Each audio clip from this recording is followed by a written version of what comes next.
Birebir görüyorsunuz arkadaşlar. Benim için son derece kafidir. 2024'ün son videosundan herkese merhaba arkadaşlar.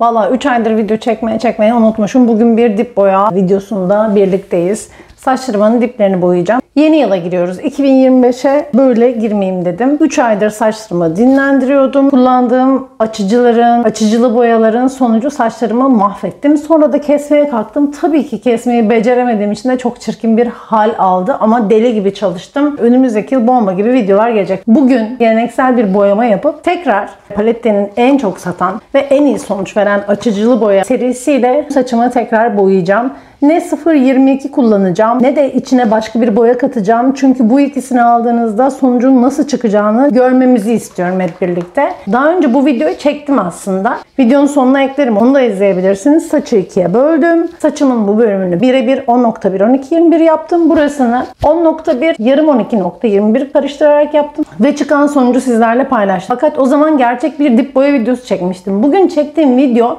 tam olarak gördüğünüz üzere bir dip boya videosu değil. Abartısız 4 parmak bakın. Baktığınız zaman bu artık bir dip boya videosu değil. Bu artık baya bir boya videosuna dönecek. Tabii ki saçlarımın arkaları yine siyah. Değiştirmeyi düşünüyorum. Hatta bundan sonraki video kesinlikle olacak. Çünkü açıcılarını da aldım. İndirimde yakalamışken 2025'ten önce her şeyi aldım. Hazır 89 lirayken. Şunlar zaten bir önceki açıcı videolarında. Onları hep şuralara bırakalım. Şöyle bir sürü var. Ve daha önce denemeden kalan palette. Bunun kutusu yenilendi. Aynısı şu artık. Ve tabii ki indirimde yakalayınca bundan da şöyle. Sponsorsuz, her şeyi çatır çatır kendimin ödediği, kendimin aldığı, hiçbir şekilde bir karşılık gütmeden kendime yaparken sizlere de anlattığım videolar için de şu anda bir like alırım. Bir de lütfen emoji de olsa yorum bırakın. Çünkü bıraktığınız yorumlar videomun daha üst sıralara çıkmasını ve daha fazla insana ulaşmasını sağlıyor. Hemen videoya geçiyorum, saçlarımı topluyorum ve geliyorum. Boyayacağımız bölüm şöyle bir bölüm arkadaşlar. Arkayı da ayırdım şöyle. Burayı açıcılarla yapacağız. Bir sonraki video komple açacağım. Bu şimdi kalsın. Ön taraflarımın diplerini boyayacağım bu videoda. Saçlarıma iyi bakın arkadaşlar. Beyazlarım da var gayet. Bana soruyorsunuz beyazları kapatıyorum vesaire diye. Şöyle inatçı beyazlarım var. Bu saçı içine başka hiçbir şey koymadan 12-21 ve 10.1'i birebir koyarak bakalım ne kadar açabileceğiz. Baştan söylüyorum. Bu videoyu çekmemin en önemli sebebi bu saçı turuncusuz, doresiz, açıcısız açtım, işte platin sarı yaptım falan gibi videolar görüp deliriyorum. Öyle bir şeyin olmadığını göstermek. Tek yapmak istediğim şey bu bariz dipleri yok etmek. Ama turunculuk olacak mı? Dorelik olacak mı? Evet olacak arkadaşlar. Bu iki boya da inanılmaz başarılı boyalar bu arada. Yani bu saçın doresiz açılmasının mümkün olmaması boyaların kötü olması, yetersiz olmasıyla alakalı değil. Bir saçı doresiz açmak için Oreal'le önce iyice açmanız gerekiyor. Tabii ki ben kuaför değilim. Bu konuyla ilgili eğitim almadım ama evde az önce gördüğünüz bütün açıcı ve boyalarla sürekli saçımı açan bir insan. Biraz daha böyle alınabilir, herkesin ulaşabileceği, ekonomisi çok uygun olmayan ya da artık evde kendisi saçını yapmak isteyen insanların marketten aldığı boyaları, açıcıları kullanırken dikkat etmesi gereken şeyleri kendi bildiğim kadarını paylaşmaya çalışıyorum. Bu kadar. Şimdi hemen geçelim. Boyayı da hızlı sürmemiz gerekecek biliyorsunuz. Süre geçtikçe boya ve açıcı işlevini yitirmeye başlıyor, yavaşlıyor. O yüzden bu videoda daha önceki videoda olduğu gibi yine boyaları ikiye böleceğim. Yarım tüp bundan, yarım tüp bundan koyacağım. Ve bu tarafı boyayacağım. Daha sonra kalanları koyup bu tarafı boyayacağım. Bir 10 dakika sürüyor burayı boyamak. Burayı da bir 10 dakika geç yıkayacağım ki eşit çıksın saç bir. İkincisi bu videoda saçlarımın dipleri bir parmak, işte yarım santim, 1 santim, maksimum 1,5 santim olmadığı için boyayı dibinden itibaren sürersem dipleri çok açılacak ve buralarla burada da bir fark oluşacak. Buradaki geçiş farkı da oluşacak. Bunu istemediğim için boyayı saç derimden itibaren sürmeyeceğim. Dibinden 2 milim, 3 milim, işte maksimum yarım santim kalacak şekilde süreceğim boyayı. Saçlarıma değdirmemeye çalışacağım. Açılma durumuna göre yıkamadan 15-20 dakika önce de diplerine tekrar boya sürmeyi ya da olan boyayı yedirmeyi deneyeceğim. Bakalım nasıl olacak. Yine böyle deneysel tatlı bir video olacak. İyi olacağını düşünüyorum. Elimden geleni yapacağım. Hemen boyaları hazırlamaya geçiyorum. 10.1'i göstermek istiyorum ve 12.21'i göstermek istiyorum. Yukarıda gördüğünüz saç renkleri doğal saç renkleri. Doğal saç rengi buna yakınsa buna çeviriyormuş. Üsttekileri alttaki renklere çeviriyormuş. Biz ikisini bir karıştıracağız şimdi. İçinden ikisinin de aynı şekilde bir tüp boya çıkıyor. Bir tane oksidan çıkıyor. Bu 10.1. 10.1'in içinden 9'luk oksidan çıkıyor. Bir de çalınmadıysa bir saç kremiyle, bakım kremiyle bir eldiveni çıkıyor. Kremin içinde keratin, pantenol ve besleyici yağ varmış. 12.21'den de yine aynı şekilde bir adet boya çıkıyor. Bir tane %12'lik oksidan çıkıyor. Bu 40 volüm. Yani en ağır oksidan arkadaşlar. Aslında bunu saç tiplerine uygulamak çok da iyi bir tercih değil ama maalesef boyanın paketinin içinden çıkan oksidan bu. Bunu 30'luk olarak kullanmayı isterdim. Aynı sonucu verir miydi derseniz daha önce izlediğim kuaför eğitim videolarında saçı açma konusunda aynı boyayla 30 volüm ve 40 volüm deneyip de aynı sonucun çıktığını bu gözlerle ben gördüm. Dolayısıyla 30 ve 40'ın çok fark ettirdiğini düşünmüyorum ama bu setin içinde 40 volüm var. İnsanların bildikleri bir şey vardır muhtemelen. O yüzden bununla oynamayacağız. Direkt koyacağız bunları ve içinden yine bir adet eldiven ve bakım kremi çıkıyor. Bunda da yine aynı şekilde keratin, pantenol ve besleyici yağ varmış. İkisi de 4 tona kadar açıyor ve 8 haftada turunculaşma karşıtı kalıcı etki vaat ediyor. Şöyle dibi tırtıklı bir kabım var. İçine tam olarak yarım oksidanını koyuyorum. Biraz alıştım yapa yapa. Böyle şunu da kapağını tersiyle açıyorum. 10.1. İçinde bir miktar hava olduğu için tüpü yarımdan biraz fazla koyuyoruz ki yarısı gelmiş olsun. Şöyle yarısı. Bunu da net göremesem de umarım yarısıdır. Çok bir şey yok. Ve 12-21 oksidan ve boyasının yarısını koyuyorum hemen. İkisini de sıktım. Karıştırıyorum hızlıca. İyice karıştırın. İyice. Renk şöyle hafif böyle pembemsi, böyle lila gibi bir şeye dönüyor. Saçımı tarayıp ikiye ayırıyorum hemen. Çerçeveden başlıyorum. Dibine değdirmeyeceğim dediğim gibi. Olabildiği kadar yakın süreceğim ama.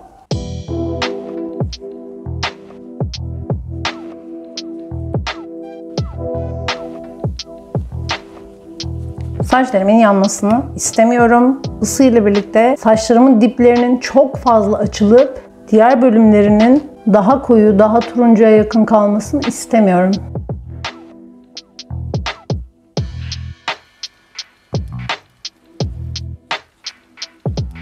Eldiveni takmayı da unuttuk.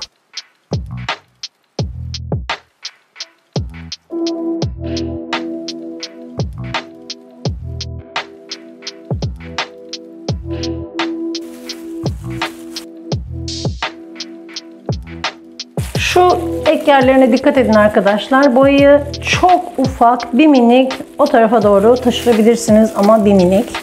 Çünkü açılan yerlere sürerseniz boyayı kopma yapabilir biliyorsunuz.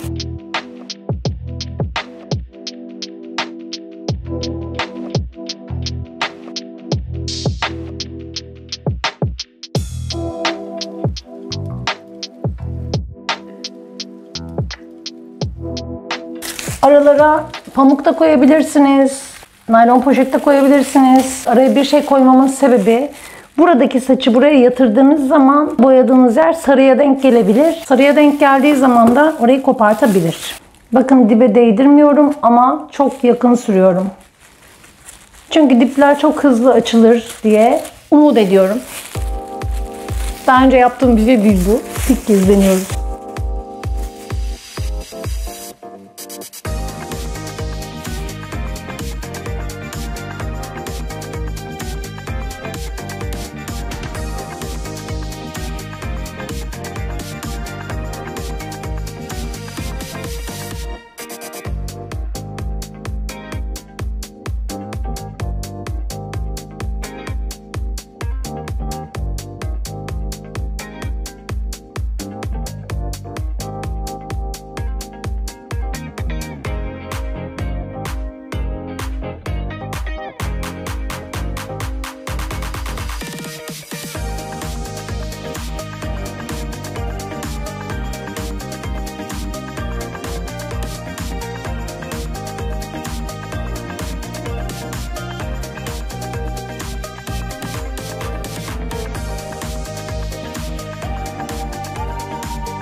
şu anda tenime hiç boya değmediği için ne bir yanma, ne saç diplerimde bir rahatsızlık. Dolayısıyla saçlarımın köklerine bir zarar verme durumu da yok şu anda. Bilsem ki boya diplere doğru yürüyüp şu saç diplerimi turunculaştırmayacak, böyle bırakmayı tercih ederdim. Saç diplerim böyle minik minik koyu da kalabilirdi. Hiç sorun değil. Yeter ki saçlarıma zarar gelmesin. Çünkü bu açıcılar ciddi anlamda saç köklerinize zarar veriyor arkadaşlar. Diğer tarafa geçeceğim. Bir sürü de boyam kaldı.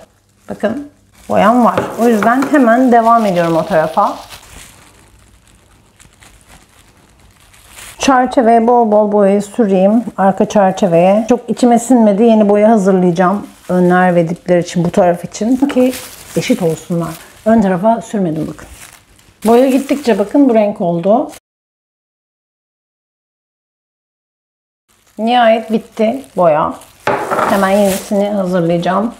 Diplere sürmediğim için sanıyorum bayağı arttı ya da ben artık daha az sürmeye alıştım, bilemiyorum. Ama normalde benim saçlarım biraz fazla giriyor arkadaşlar maşallah. O yüzden ancak yetiyordu. Diğer boyayı da hazırlıyorum. Yine hızlıca karıştırıyorum. Evet, boyaları iyice karıştırdım arkadaşlar. İyice. Hemen çerçeveden yeni hazırladığım boyayla devam ediyorum. Tekrar şuraları yenileyelim. Bu arada da neyi unuttum? Diğer tarafı folyolamayı unuttum. Bayağı boya yapmaya da insan unutabiliyormuş.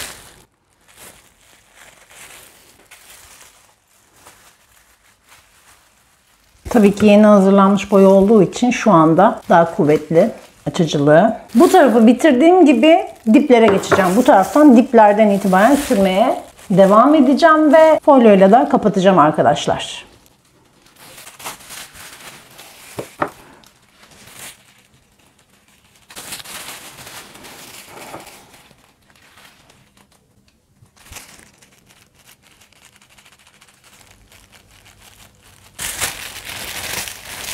Şimdi bitti hepsi ve en başa dönüyorum. En baştan kalan boyamı, bu yeni hazırladığım boya olduğu için şu anda hızlı ama çok hızlı değil ve diğer saçımın diplerine destek olacak. Oraya dönüyorum ve diplerime sürmeye başlıyorum artık. Tabii ki o ek yerlerinde eğer varsa hata yaptığım yerler, oralara da sürüyorum. Hem boyayı tazelemiş oluyorum, destek olmuş oluyorum o çalışan boyaya, hem de diplerime daha az zarar vererek bir boyama yapmış oluyorum. Yani umuyorum öyle oluyordur. Tabii aradaki folyoları mecburen çıkarıyorum. Şu an pamuk olsaydı yanımda aralara tekrar pamuk koyardım, onu söyleyeyim, ama yanımda yok. Çıkarttığım folyolarda zaten boyalı olduğu için bir işe yaramayacak, o yüzden koyamıyorum. Bakın nasıl açılmış. Yeniden hem diplere hem de buralara taze boyamdan sürüyorum.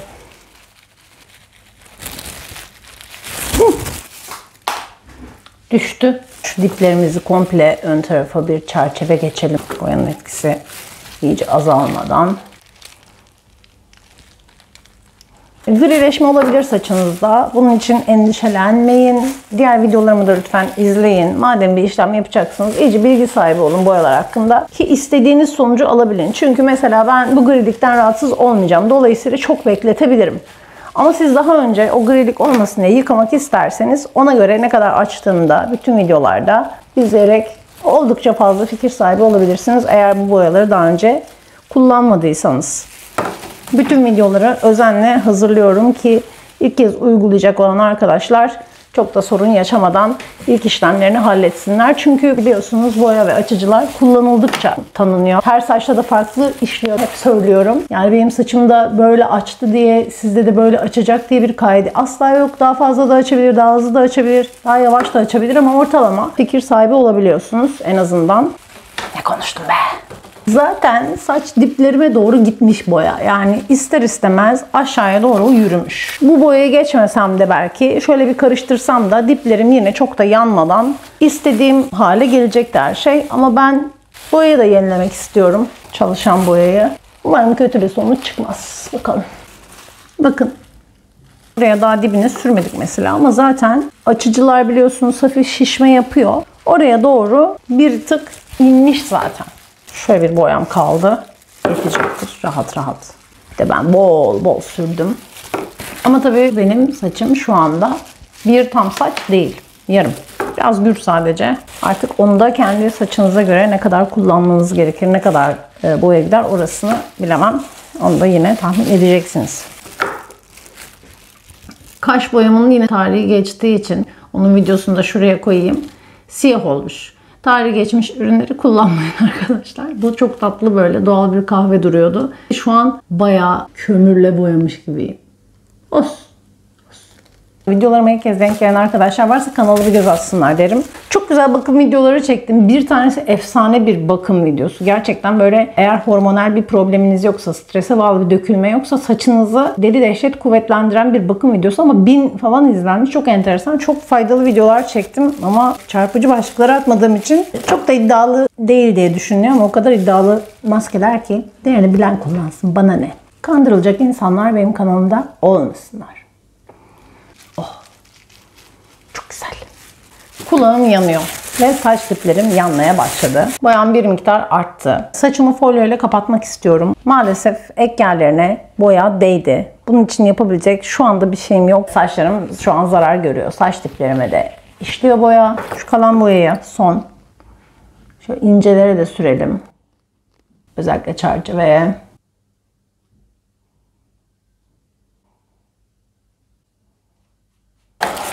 Folyo ile kapatalım. Folyo yoksa normal bir naylon poşetle de kapatabilirsiniz arkadaşlar. Şöyle kapatıyorum ki hem kurumasın hem ısı kaybı olmasın.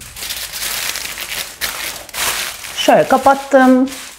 Tahmin ediyorum ki maksimum bir 10-15 dakika bekleteceğim. Geleceğim, süreleri söyleyeceğim. 15 dakika bekledim. Yani o dip boyayı da sürdükten sonra 15 dakika geçti tam olarak. Bu tarafı sonra sürdüm biliyorsunuz. Şöyle görün.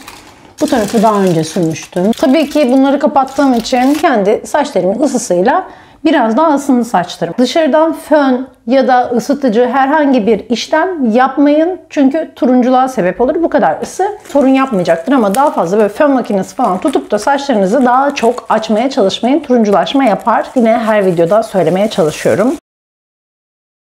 Dipler yine de çok açılmış. Yani ne yaparsak yapalım bu diplere boyayı sürdüğünüz anda ısı ile birlikte daha çok açılıyor. Yani ben bunu bir sonraki artık bir daha boyaları kullanmak istersem diplerime neredeyse böyle 5 dakika kala falan sürüp yıkayacağım, anlaşılan o. Dipleri çok çabuk açıyor zaten. Friksiyon bile yapsanız saçınızdaki boyayla o dipleriniz kırılacaktır. Çok izlediğim o eğitim videolarında görmüştüm. Şu araya bakalım. Şöyle. Burası yeni hazırladığım boyayla bir 10 dakika sonra sürülmüş olan boyayla yaptığımız yer. Oraya da bir bakalım. Her yerim başladı. Çok fazla fark var mı? Evet, buranın biraz daha bir ihtiyacı var. Aslında normalde yarısını boyayıp yıkıyordum. 10 dakika bekliyordum. Sonra burayı yıkıyordum ama öyle bir şey olamadı. Gördüğünüz ton çok hafif, çok az daha turuncu görüyorsunuz şu anda. Yıkandığı zaman biliyorsunuz çok daha farklı oluyor saç. Şöyle bakın. Buralar koyu görünüyor tabii ki çünkü grilik var. Oraları çok işledi bu saçta böyle bakın. Uçları saçların biraz tabii ki yıprandı. Toplamda 45-50 dakikada saçınız bu hale geliyor. Bakın dipleri morarmaya başladı. Aslında beklesem biraz daha beklerim açıkçası. Folyoyu takmadan bir 5 dakikada böyle bekleyip saçlarımı hemen yıkıyorum ve geliyorum arkadaşlar. Vallahi heyecanla buraya geldim. Bakın görmenizi istiyorum rengi. Ben her zamanki gibi dayanamayıp biraz daha fazla beklettim. Yarım saatlik bir boya uygulaması sonunda yarım saat kadar da toplamda bekledim. Ondan sonra banyoya gittim. Saçlarıma oda sıcaklığına yakın bir su tuttum. Kalan boyaya saç kremi ekleyip saçlarımı taradım. 2-3 dakika kadar da öyle bekledim. Friksiyon yaptım ve tamamen duruladım. Çok az bir şampuan kullandım. L'Oreal'in yeni çıkarttığı hyaluronik asitli şampuanını kullandım ben beyaz olduğu için rengi bozmasın diye. Ve üzerine de bakım kremini uyguladım. Çok fazla durulamadım ve geldim arkadaşlar. Toplamda 1 saatlik uygulama oluyor. Yani 1 saat 5 dakika falan sürüyor galiba ve sonuç bu. Saçlarım evet tabii ki uçları, şuraları yıpranmış. Çok kurumuş saçlar çok doğal olarak. Fakat renkten çok memnunum. Tabii ki dorelik var. Şu açık bölümler grileşmiş hafif doğal olarak. Biraz daha bekleyebilirdim ama bu saçlarımın buralarına bulaştığı için boyalar daha çok o sarı bölümlerin yıpranmasını istemedim. Şimdi hemen kurutuyorum.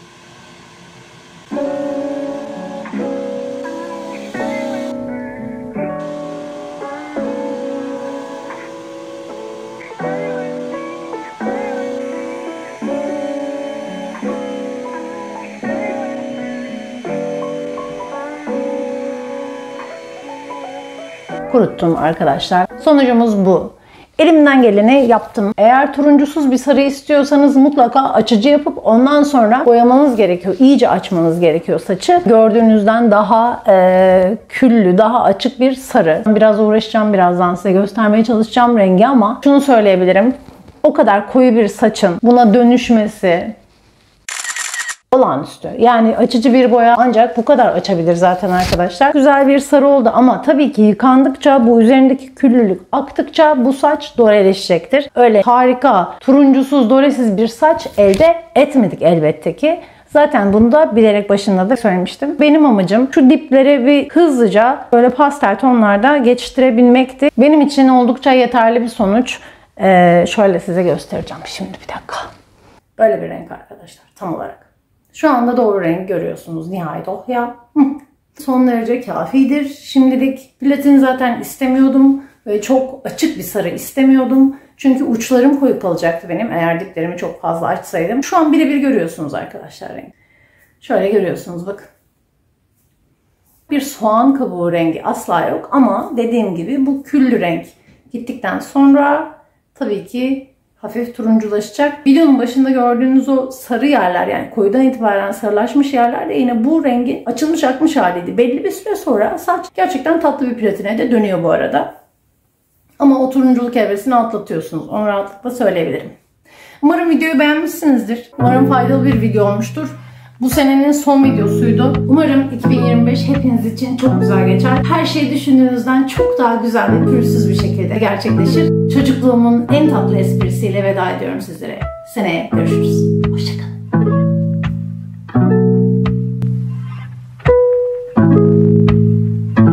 Got the kick.